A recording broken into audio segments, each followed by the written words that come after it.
Assalamualaikum warahmatullahi wabarakatuh. Surah An-Nazi'at.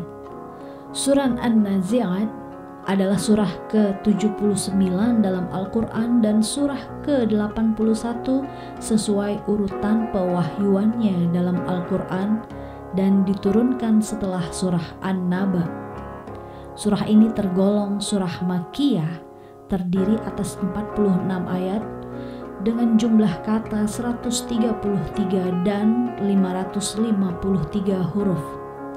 Dari sisi isi surah An-Nazi'at termasuk surah Al-Mufassalat, yaitu surah yang berukuran relatif kecil yang berada dalam juz ke-30. Dinamakan An-Nazi'at yang berarti malaikat-malaikat yang mencabut, berasal dari kata An-Nazi'at yang berada pada ayat pertama surah ini. Surah ini dimulai dengan sumpah Allah Subhanahu wa Ta'ala. Surah ini adalah surah ke-13 yang dimulai dengan pernyataan sumpah dan termasuk dalam 5 surah sumpah yang dinyatakan berturut-turut. Surah ini juga dinamai As-Sahirah yang artinya permukaan bumi, yang diambil dari ayat ke-14, dan juga dinamai At-Tammah yang artinya malapetaka, diambil dari ayat ke-34. Tema utama yang diangkat dalam surah ini antaranya adalah sebagai berikut. Yang pertama, kisah Nabi Musa alaihissalam dan Fir'aun, sejarah perjalanan dunia dan dunia masa datang, akhirat, penegasan akan terjadinya hari pembalasan dan kondisi manusia pada hari itu, serta perbandingan usia manusia yang sangat pendek dengan kehidupan manusia di akhirat.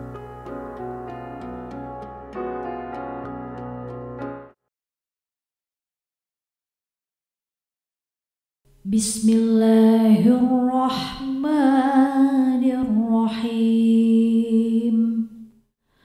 Wan-nadhi'ati gharqa, wan-nashitati nashta, was-sabihati sabha,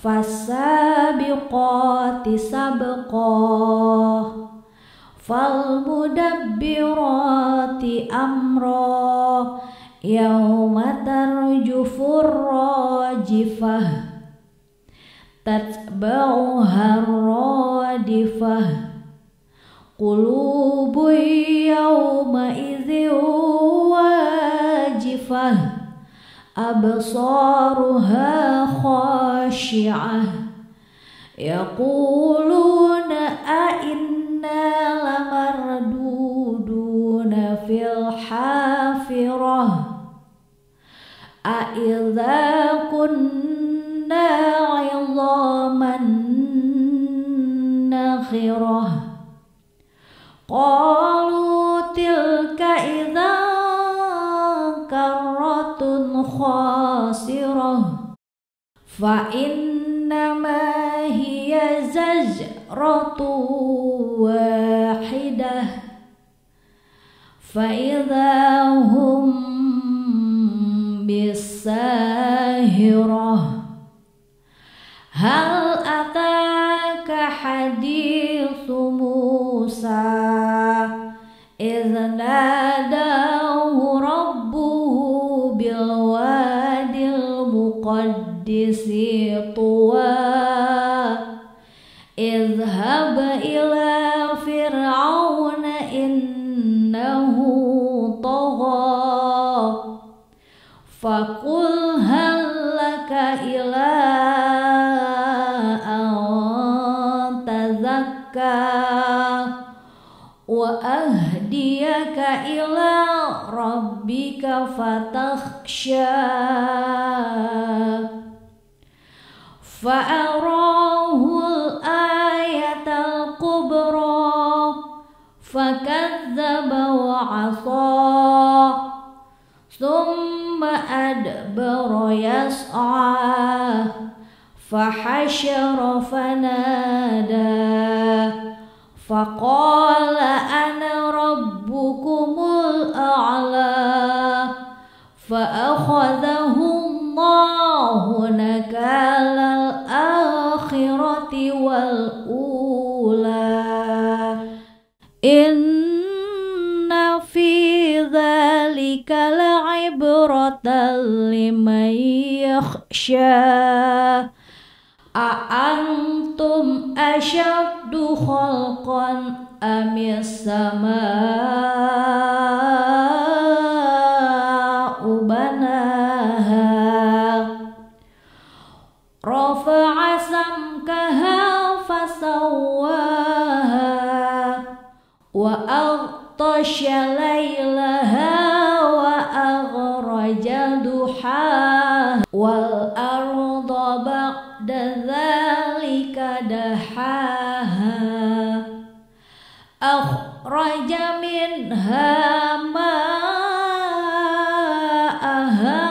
wa mar'aha wal jibala arsaha mata'an lakum wa li an'amikum fa idza ja'atit tammatul kubra yauma yatadzakkarul insanu ma sa'a wa burrizatil jahimu liman yara fa amma man tagha wa atharal hayatad dunya fa innal jahima hiyal ma'wa wa amma man khafa maqama rabbih wa nahan nafsa 'anil hawa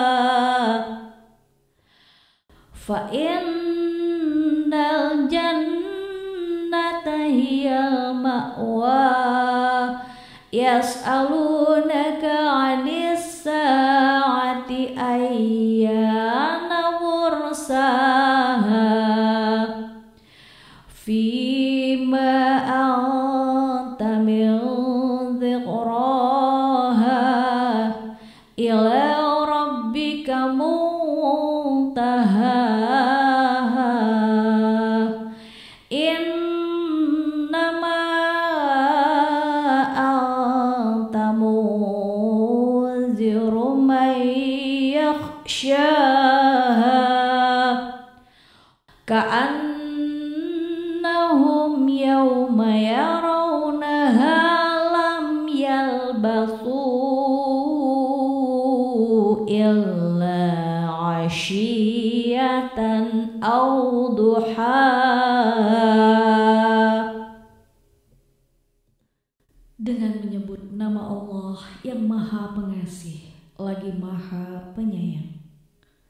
Demi malaikat yang mencabut nyawa dengan keras, demi malaikat yang mencabut nyawa dengan lemah lembut, demi malaikat yang turun dari langit dengan cepat, dan malaikat yang mendahului dengan kencang, dan malaikat yang mengatur urusan dunia. Sungguh kamu akan dibangkitkan pada hari ketika tiupan pertama mengguncangkan alam. Tiupan pertama itu diiringi oleh tiupan kedua. Hati manusia pada waktu itu terasa sangat takut. Pandangannya tunduk. Orang-orang kafir berkata, apakah kita benar-benar akan dikembalikan kepada kehidupan yang semula? Apakah akan dibangkitkan juga apabila kita telah menjadi tulang belulang yang hancur? Mereka berkata, kalau demikian itu adalah suatu pengembalian yang merugikan.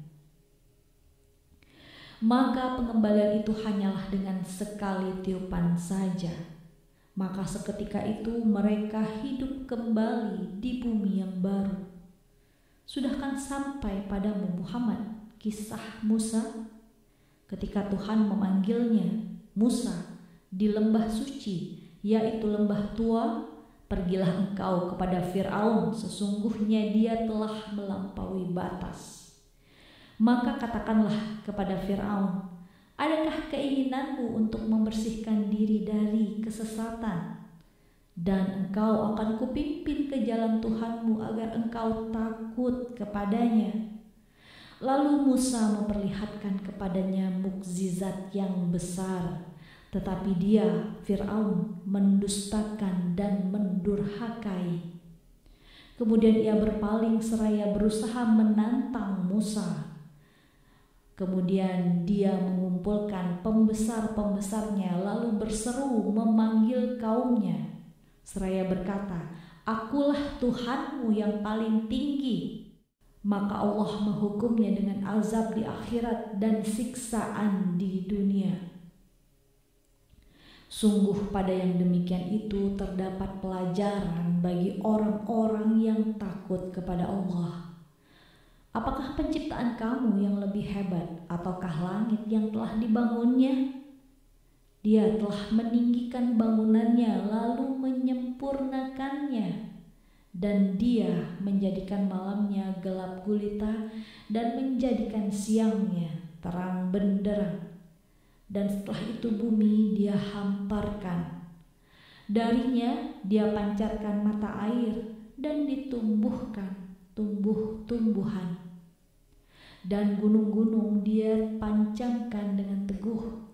Semua itu untuk kesenanganmu dan untuk hewan-hewan ternakmu. Maka apabila malapetaka besar atau hari kiamat telah datang, yaitu pada hari ketika manusia teringat akan apa yang telah dikerjakannya, dan neraka diperlihatkan dengan jelas kepada setiap orang yang melihat, maka adapun orang yang melampaui batas dan lebih mengutamakan kehidupan dunia, maka sungguh nerakalah tempat tinggalnya.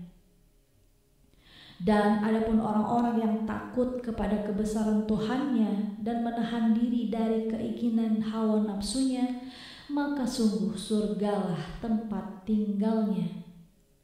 Mereka orang-orang kafir bertanya kepadamu, Muhammad, tentang hari kiamat, kapankah terjadinya? Untuk apa engkau perlu menyebutkan waktunya? Kepada Tuhanmu lah dikembalikan kesudahannya. Engkau, Muhammad, hanyalah pemberi peringatan bagi siapa yang takut kepadanya hari kiamat. Pada hari ketika mereka melihat hari kiamat itu, karena suasananya hebat, mereka seakan-akan merasa hanya sebentar saja tinggal di dunia pada waktu sore atau pagi hari. Asbabun nuzul surat An-Naziat dilatar belakangi oleh orang-orang kafir yang mendengar adanya hari kebangkitan sesudah mati. Mereka heran, mengejek, sebab menurut keyakinan mereka tidak ada hari kebangkitan sesudah mati. Diriwayatkan oleh Sa'id bin Mansur yang bersumber dari Muhammad bin Ka'ab bahwa ketika turun firman ala inna la marduduna fil hafirah, atau apakah sesungguhnya kami benar-benar dikembalikan kepada kehidupan yang semula, yaitu An-Naziat ayat 10, sebagai keterangan kepada Rasulullah SAW, dan terdengar oleh kaum kafir Quraisy. Mereka berkata, kalau kita dihidupkan kembali sesudah mati, tentu kita akan rugi. Terdapat pada An-Naziat ayat 12. Maka turunlah ayat berikutnya, yaitu An-Nazi'at ayat 13 sebagai keterangan dari Allah kepada Rasulnya bahwa ucapan kaum kafir Quraisy itu sangat mudah bagi Allah untuk mematikan yang hidup, membangkitkan orang yang telah mati dengan tiupan sangkakala pada saat hari kiamat terjadi, untuk dihisap, mempertanggungjawabkan perbuatan mereka, mengingkari Allah Subhanahu wa Ta'ala ketika masih hidup. Dari Aisyah radhiyallahu an bahwa ayat-ayat ini turun berkenaan ketika Rasulullah SAW ditanya tentang hari kiamat. Ayat ini turun sebagai penegasan bahwa hanya Allah yang mengetahui waktunya. Hadis riwayat Al-Hakim. Dalam riwayat yang lain, Abdullah bin Abbas, orang-orang musyrik Makkah bertanya dengan nada mencela kepada Nabi Muhammad, "Kapan hari kiamat?" Tanya mereka dengan maksud tertawa-tawa.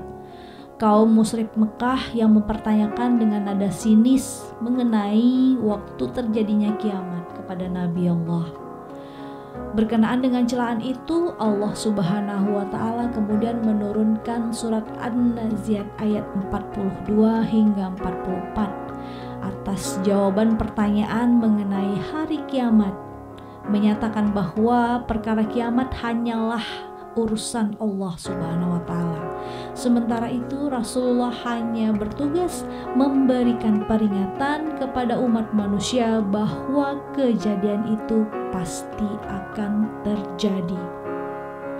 Hari kiamat pasti terjadi dan tidak ada satupun makhluk yang mengetahui kapan itu terjadi, dan membangkitkan manusia itu adalah mudah bagi Allah Subhanahu wa Ta'ala. Surat An-Nazi'at juga mengisahkan tentang perjuangan Nabi Musa menghadapi Fir'aun. Sekalipun Nabi Musa telah memperlihatkan mukjizatnya kepada Fir'aun, tetapi Fir'aun tetap menentang ajaran yang dibawa oleh Nabi Musa. Dalam surah ini, Allah Subhanahu wa Ta'ala juga mengisahkan kesombongan Fir'aun yang menyatakan bahwa dirinya adalah Tuhan. Lalu Allah pun memberikan azab pedih bagi Fir'aun di dunia dan di akhirat. Selanjutnya Allah turut mengingatkan manusia tentang hari kiamat dan azab pedih bagi mereka yang tidak tunduk pada tuntunannya. Bagi para pendurhaka telah disediakan neraka. Sebaliknya bagi orang-orang yang tunduk kepada Allah Subhanahu wa Ta'ala akan disediakan surga. Saat kiamat tiba, manusia baru menyadari bahwa hidup di dunia sangat singkat. Sebagaimana surah-surah lain dalam Al-Quran, surat An-Nazi'at juga memiliki keutamaan tersendiri. Berdasarkan riwayat yang disebutkan oleh Muhammad bin Abdul Wahid Al-Ghafiqi dalam kitab Lamahatul Anwar wa Nafahatul Azhar, setidaknya ada 2 keutamaan dan keistimewaan surah An-Nazi'at. Keutamaan surat An-Nazi'at yang pertama adalah jika seseorang membaca surah ini, maka kelak hisabnya di alam kubur dan hari kiamat mudah dan dilalui hanya dalam waktu yang sangat singkat. Dari Ubay bin Ka'ab, dia berkata, Nabi Muhammad SAW berkata kepadaku, barang siapa membaca surah Wan-Nazi'ati, maka hisabnya dalam kubur dan di hari kiamat hingga masuk ke dalam surga hanya seukuran melaksanakan sholat wajib. Keutamaan surat An-Nazi'at yang kedua adalah jika seseorang membaca surah ini, maka dia akan masuk surga dalam keadaan bahagia dan tertawa. Ini berdasarkan hadis berikutnya yang artinya barang siapa yang telah membaca surat Wan-Nazi'ati, maka ia akan masuk surga dalam keadaan wajahnya tertawa. Demikian bahasan kita kali ini, sampai jumpa di bahasan selanjutnya. Stay sehat selalu dan wassalamualaikum warahmatullahi wabarakatuh.